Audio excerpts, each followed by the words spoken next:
Good morning to you again, good friends, and welcome once more to our Sunday series. On Monday this week, I was walking up through Great Darkgate Street, and I saw a rough sleeper outside Costa's. He wasn't in his sleeping bag, he was sitting upright, and he was writing a postcard. I couldn't help thinking as I walked by, I wonder whether he's writing the words, "I wish you were here." That actually is the message that comes from the Lord through the scriptures. I wish you were here. I wish you were in a place of faith. Hear these words from the letter to the Hebrews. Without faith, it is impossible to please God. This is where God wants us to be, in a place of faith. The writer goes on, because anyone who comes to him must believe that he exists. Now that's a bit obvious, really. We wouldn't come to him if we didn't believe that he exists. But he then goes on, and that he rewards those who earnestly seek him. We must believe what he has said, that he rewards people who seek him. Hear the sentence again. Without faith, it is impossible to please God, because anyone who comes to him must believe that he exists and that he rewards those who earnestly seek him. Over the years, many people have said to me, I wish I had your faith. I always answer in the same way. You can have it. You can have it now, today. There's so much misunderstanding about what faith is. Some seem to think that you are either born with faith or you're born without it, and there's nothing that you can do about it. Others think that faith is either knocked into you or knocked out of you by the circumstances of life. Others think that it has to do with your temperament. Some people are more inclined to believe than others. But the truth is that faith is a decision, a choice, a decision of the will. We can use our will now to believe or not to believe. We can change from not believing to believing simply by saying, I choose to believe. It really is that straightforward. Having faith involves believing four things. Firstly, that God can communicate his mind to human beings. That's not an unreasonable statement. Secondly, that he has already communicated his mind to us through Jesus, his Son. We've plenty of evidence concerning this. Thirdly, that the things that Jesus, God's Son, has told us are true and trustworthy. If it is God's Son who's speaking to us, then he knows what he's talking about. Fourthly, that Jesus, God's Son, has the power to do the things that he has said and promised. That's a perfectly rational conclusion.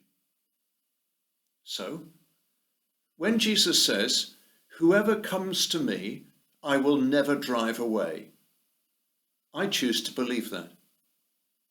I believe that he will accept me if I come to him. He will keep his word, not break it, or let me down. Believing those words is an act of the will, an act of faith. Very simply, faith is trusting Jesus. Picture in your mind's eye a steam train. It has an engine, which is pulling a carriage, and on the end of the train is a guard's van. They're all linked together. The engine on the train stands for the facts of Jesus' life, his teaching, his ministry, his death, his burial, his resurrection. These are historical facts. We have the record of them in the Gospels, in the Bible. If these are not facts, but are made up stories, then no amount of believing them is going to make them true. Faith doesn't make these historical facts true. Faith recognizes that they are historical facts and are true. So our faith is put in facts, verifiable facts. Faith, the carriage on the train that is being pulled by the engine, our faith is placed in the facts of Jesus' life and teaching. So the faith follows the facts. I choose to believe that when Jesus says he will never drive away anyone who comes to him, then he means it. I have come to him and fulfilled that condition of his. Now, he will accept me just as he has promised. It is that simple. This is not blind faith. It is informed faith. I believe his promise because of what I have read about him in the Gospels and because of what I've heard about him from others. He is a promise keeper. He has integrity. He is God. He doesn't tell us one thing and then do another. But then where do our feelings fit into all of this? The engine of facts pulls the carriage of faith. And then behind the carriage of faith comes the guard's van of feelings. The Bible teaches a felt Christ, one whom we can feel. But the feelings follow faith. They don't come before faith. We have a saying, a common saying, seeing is believing. But in the Christian church, that saying is turned around. Believing is seeing. When we believe and trust the facts, then the whole thing comes alive. Then we begin to see it and understand it and begin to feel it. Historically, centuries ago, there was a big argument going on in the church as to the place of good works in comparison to our faith. The suggestion was made that the more good works we could do, then the more we could impress God. And the more we could get out of him, and the more we could secure and guarantee our future. The more good we do, the better our chances. Now, all of us have got a strong sense of justice. It's been born into us. We understand the principle that if you do good, you get rewarded, and if you do wrong, then you get punished. That's the way that it should be. But the people who were putting a special emphasis on doing good works in order to impress God were putting a new engine onto the train, the engine of good works. They were encouraging people to trust in their good works. But there are a couple of serious problems associated with this. One is, how good is good? What's the standard? When do we know if we've passed the test and if we've been good enough?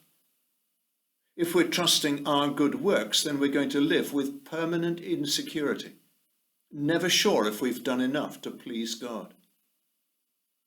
Another problem is, what if I'm not good all the time? How do I cancel out the not good things that I've done? What will cancel out a lie or an unkind remark or some cheating? No one can tell us.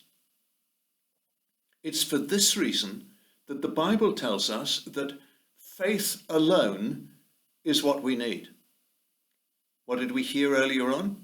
Without faith, it is impossible to please God.